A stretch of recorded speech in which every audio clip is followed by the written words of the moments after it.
장사를 시작하고 이제 사업자 등록증을 딱 내는 순간 전화가 이제 득달같이 오기 시작해. 무슨 협회에서 뭔 상에 뭔 선정됐다고 하면서 뭔 상장 하나 뭐 주면서 100만 원인가를 요구하는 데들이 있어. 무조건 싸게 처음에 계약하는 업체들이 있어. 일단 계약서 싸게 넣어. 나중에 그거 다 엮으면 되니까 일단 싸게 넣으세요. 이런 식으로 진짜 얘기를 한다고. 그러니까 양아치들이 많아 실제로. 자영업자 사장님들이 제일 궁금해하는 게 마케팅 어떤 업체를 선정해야 되냐 기준이 있을까요?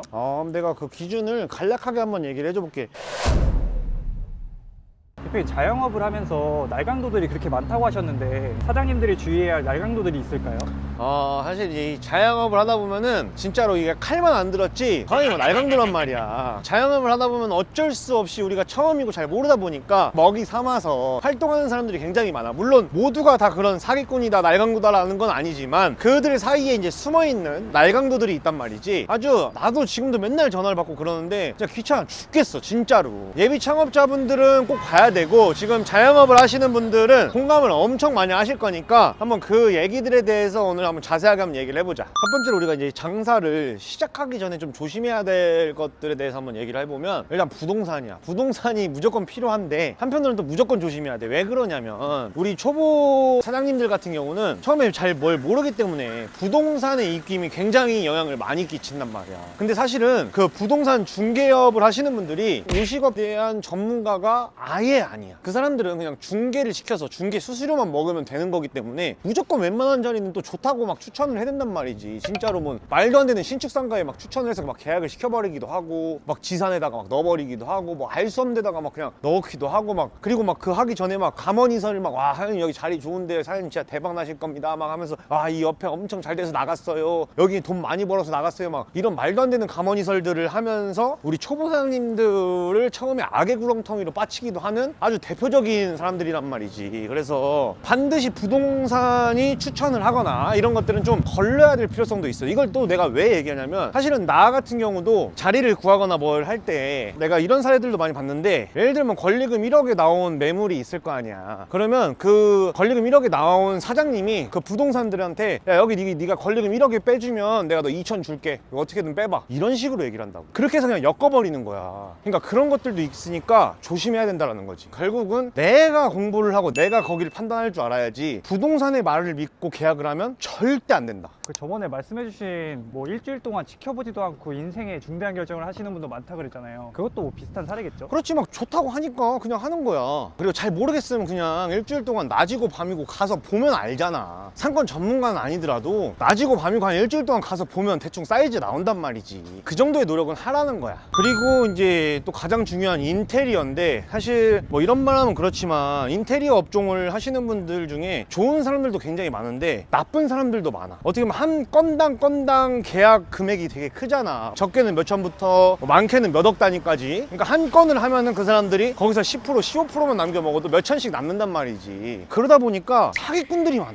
나 같은 경우도 인테리어 업체에 사기를 한 2번 정도 당해본 적도 있고 막 실장이라고 소개를 해. 자기가 대표인데 막 실장이라고 하면서 처음엔 연락도 엄청 잘 돼. 그러다가 막 갑자기 잠수를 타고 막 특히나 뭐 이제 지인들 소개로 해가지고 잘못되는 경우들도 굉장히 많아. 그래서 인테리어 업체는 꼭 한 3-4군데 정도의 비교 흔적을 내가 넣으면서 직접 소통도 해보고 해야 되고 사업 면역도 어느 정도 됐는지도 꼭 체크를 해봐야 돼. 얘네들은 계약금을 처음에 몇 프로를 받는지 이게 예를 들면 첫 공사 계약금 막 50%씩 달라고 하는 데들이 있어. 그런 데는 그냥 집에 바로 가시라고 하면 되고 30%, 20%, 20%, 20% 이런 식으로 계약금, 중도금, 잔금식으로 돈을 나눠서 줘야지 한 방에 큰 금액 입금돼 버리면은 일 잘 안 하더라고. 반드시 좀 체크해야 될 거는 처음에 공사를 할 때 어느 정도 선까지 정확하게 어떤 견적인지를 정확하게 따져봐야 돼. 왜냐하면 이게 또 공사를 하다 보면 갑자기 뭔 추가 비용이 있대. 막 추가 비용 있고 추가 비용 있고 추가 비용 있고 이게 막 2, 3천씩 나와버린단 말이야. 근데 이미 뭐 공사 진행했고 돈 반절 이상 들어갔는데 그 추가 비용 달라고 하면 또 안 줄 수가 없잖아. 끌려다니는 거거든 그게. 그러니까 반드시 그런 부분들을 공사 들어가기 전에 체크를 정확하게 하고 돈은 어떻게 지불한다라든지 이런 것들도 정확하게 해야 된다는 거야. 그리고 더 나아가서는 AS 기간에 대한 것도 명확하게 기재를 해놔야 되는 거고.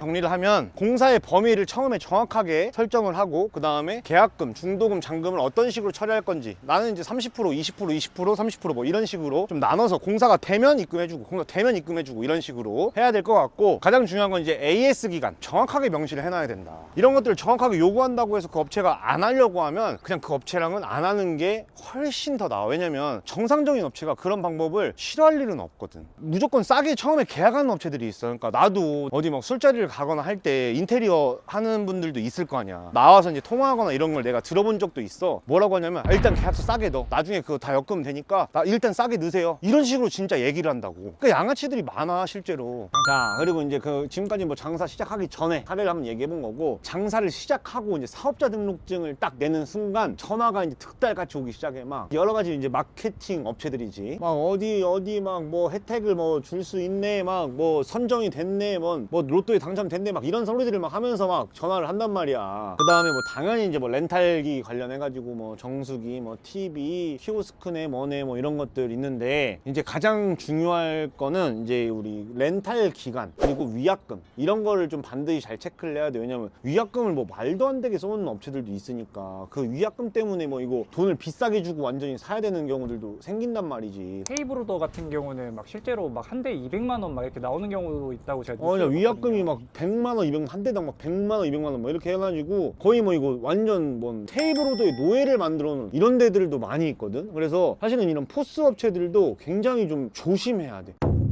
자영업자 사장님들이 제일 궁금해하는 게 마케팅 어떤 업체를 선정해야 되냐 막 이런 게 되게 궁금해하시던데 기준이 있을까요?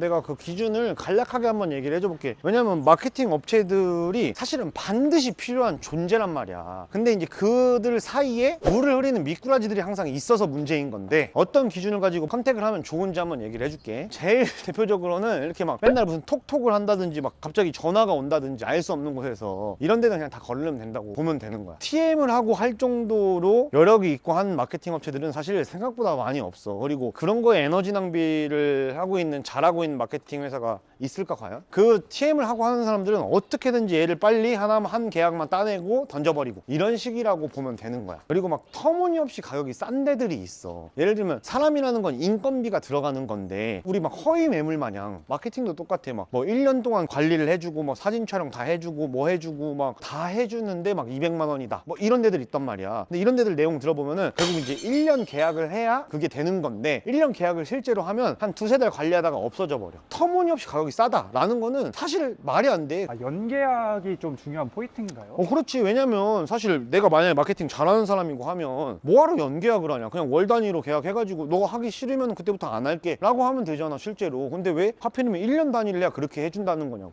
이유는 간단해. 두세 달만 잠깐 관리해주는 척 하다가 사업자를 날려버리거나 아니면 그냥 연락 안 받아버리거나 담당자 퇴사해버리거나 이런 경우들이란 말이야. 우리가 상식적으로 생각해보면 너무나도 당연한 것들이거든. 왜냐면 회사라는 곳은 사실 이윤을 남겨야 되는 곳인데 1년 동안 그렇게 막 관리를 다 해주고 하는데 200만 원에 해가지고 한다고 하면 인건비도 안 나오는 사업을 누가 하냐고.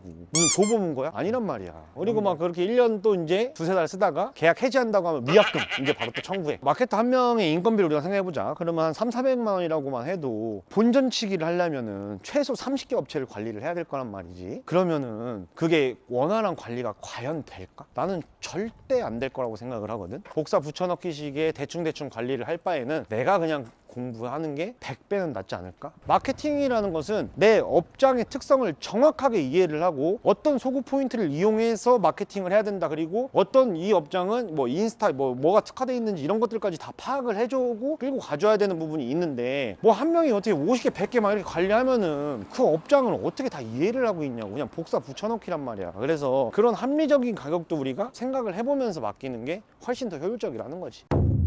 마케팅 이제 관련해가지고 뭐 TV 송출해준다고 하는 것들이 있는데 사실 요새 TV를 누가 그걸 보고 있냐. 그거는 지역 TV 뭐 한번 송출해주는데 뭐 하나에 뭐 15원 뭐 이런 식이라고 하는데 그거는 나도 해봤거든. 진짜 아무 의미 없어. 물론 업종이 뭐 이제 좀 어르신들이 좀 찾을 수 있는 아이템이라든지 이런 거면 이런 건 맞을 수도 있어. 근데 대부분의 업장에는 전혀 맞지 않는 마케팅 방법. 그리고 이제 이 최근 날강도들인데 뭐 최근도 아니야. 원래 옛날부터 있기도 했었는데 막 무슨 협회에서 뭐 상에 뭐 선정됐다고 하면서 맨날 전화 오는 것들 있어. 막 우리 점주님들한테도 맨날 전화 오면은 내가 상장 제가 만들어 드릴게요. 그냥 이런 느낌으로 하는 건데 뭔 상장 하나 뭐 주면서 100만 원인가를 요구하는 데들이 있어. 우리 막 매장들 보면 막 배너로 해가지고 막 그 걸어놓는 것들 있잖아. 뭐 소비자 대상 받았습니다. 뭐 소비자 만족도 대상 받았습니다. 막 이런 거 있잖아. 그거 소비자들은 단 1도 0.1도 신경을 쓰지 않는다. 절대 하지 마라. 선정된 거 아니다. 그냥 마케팅 하는 거고 그냥 자기들 그 돈 받고 상장 하나 뽑아주는 거야. 상장 뽑아주고 배너 보내주고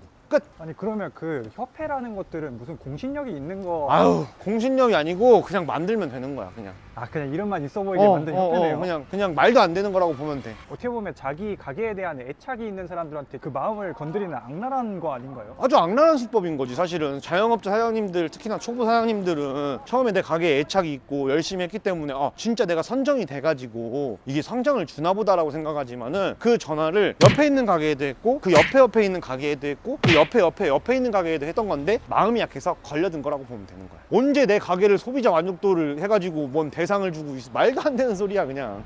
여기 이거 그러니까 이런 걸 얘기하는 거야. 이런 거가 이게 거거든. 이거 100만 원 지금 납부하신 거야. 근데 여기 이 매장도 봐봐. 매우 최우수 매장 받았고 모범 시험도 받은 매장. 그러니까 내 가게에 자부심이 있는 매장인데 이거 전화해가지고 100만 원에 팔아먹은 거란 말이야. 이런 건 아무런 공신력도 없고 뭐 서울특별시 강남구 고기요리 부분 우수라고 하는데 누가 투표를 한 거야. 말도 안 되라는 거지. 그리고 이제 좀 마지막으로 대출 알선 업체들. 내가 굉장히 싫어하는 부류인데 힘든 사람들을 토대로 돈을 갈취하는 사람들이야. 어떻게 보면 정부 지원금이네, 정부에서 뭐 하는 것들, 신용보증기금 과 신용보증재단과 자기들이 연계를 해가지고 뭘 한다고 좋게 포장을 한 다음에 내가 그냥 원래 갔어도 3천만 원, 5천만 원 대출이 나오는 걸 가지고 자기들이 연결을 시켜서 이만큼 나오는 것처럼 과대 포장을 하고 거기에 대한 수수료를 막 6%까지 내가 먹는 사람도 봤거든. 어떻게 하면 되는지를 알려주고 그걸 대신해서 뭐 신청을 해준다든지 해서 그거에 대한 어느 정도의 내 인건비 정도를 받는 건 오케이. 그걸 못하는 사장님들도 존재하니까 그걸 도와주면서 그런 정도의 인건비를 받는 건 난 오케이라고 보는데 더 과하게 대출을 막 일으켜버려 그 사람들이. 그리고 막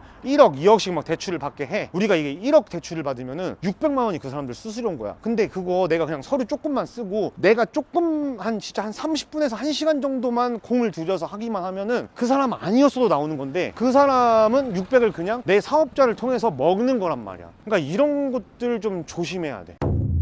자, 오늘 이렇게 해가지고 자영업을 시작하기 전에 그냥 시작한 후에 칼을 안 든 도둑들 다뤄봤는데 물론 이 내용이 있어서 모두가 다 그렇다는 건 절대 아니니까 항상 이 위험이 도사리고 있는 이 시장에서 참고사항들을 좀 얘기를 해드린 것 같고 장사를 지금 시작하시기 전이거나 장사를 하고 계신 분들은 이 내용 또 참고하셔서 장사에 도움이 되었으면 좋겠습니다. 감사합니다.